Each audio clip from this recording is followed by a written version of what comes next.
Job 14. How frail is humanity, how short is life, how full of trouble. We blossom like a flower and then wither. Like a passing shadow, we quickly disappear. Must you keep an eye on such a frail creature and demand an accounting from me? Who can bring purity out of an impure person? No one. You have decided the length of our lives. You know how many months we will live, and we are not given a minute longer. So leave us alone and let us rest. We are like hired hands, so let us finish our work in peace. Even a tree has more hope. If it is cut down, it will sprout again and grow new branches. Though its roots have grown old in the earth and its stump decays, at the scent of water it will bud and sprout again like a new seedling. But when people die, their strength is gone. They breathe their last, and then where are they? As water evaporates from a lake and a river disappears in drought, people are laid to rest and do not rise again. Until the heavens are no more, they will not wake up, nor be roused from their sleep.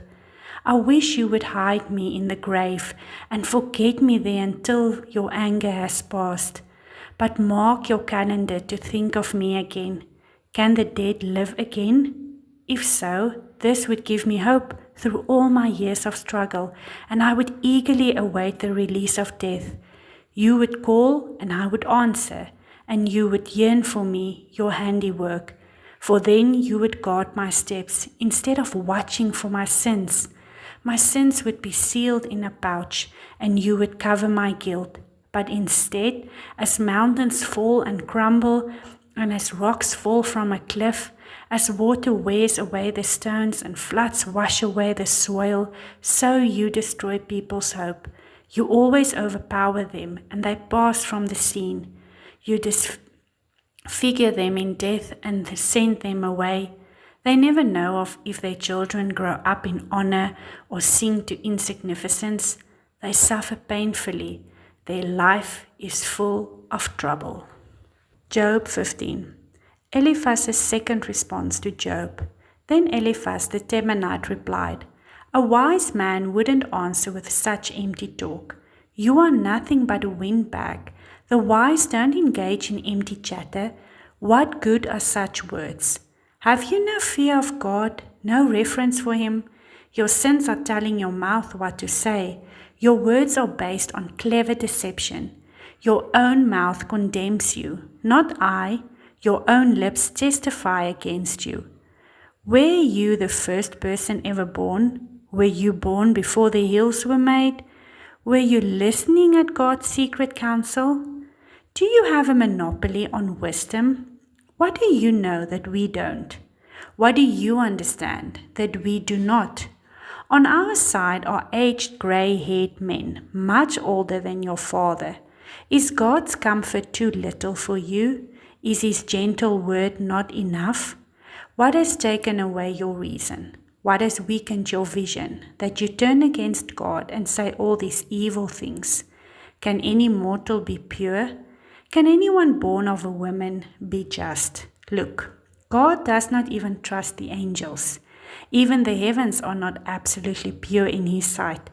How much less pure is a corrupt and sinful person with a thirst for wickedness? If you will listen, I will show you. I will answer you from my own experience. And it is confirmed by the reports of wise men who have heard the same thing from their fathers, from those to whom the land was given, long before any foreigners arrived. The wicked writhe in pain throughout their lives. Years of trouble are stored up for the ruthless. The sound of terror rings in their ears, and even on good days they fear the attack of the destroyer. They dare not go out into the darkness, for fear they will be murdered. They wander around saying, Where can I find bread? They know their day of destruction is near. The dark day terrifies them. They live in distress and anguish like a king preparing for battle, for they shake their fists at God, defying the Almighty. Holding their strong shields, they defiantly charge against Him. These wicked people are heavy and prosperous.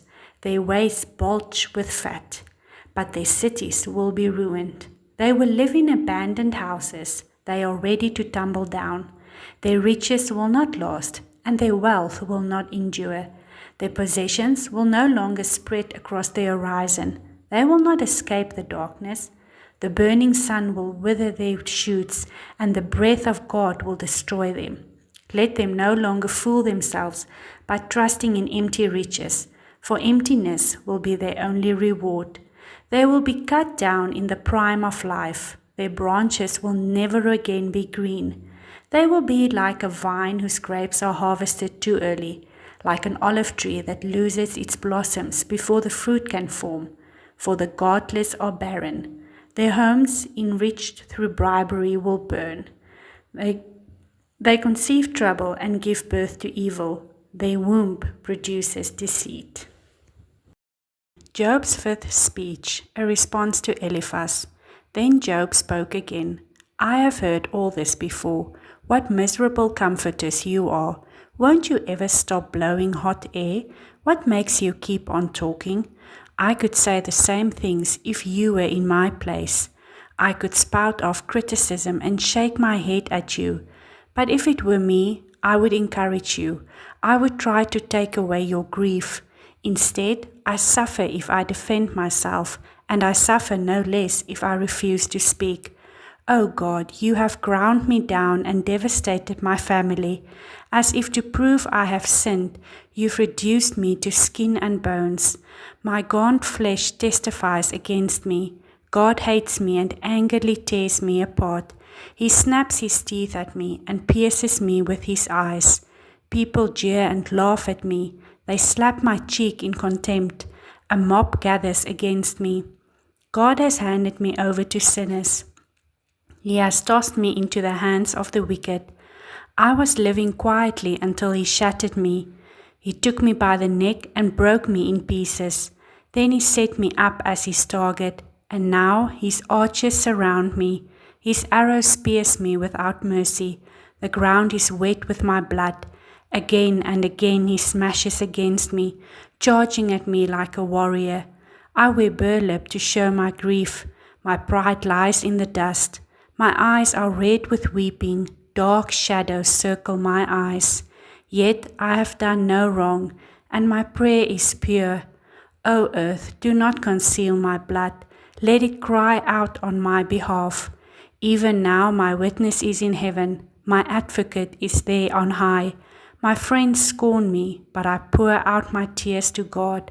I need someone to mediate between God and me, as a person mediates between friends. For soon I must go down that road from which I will never return.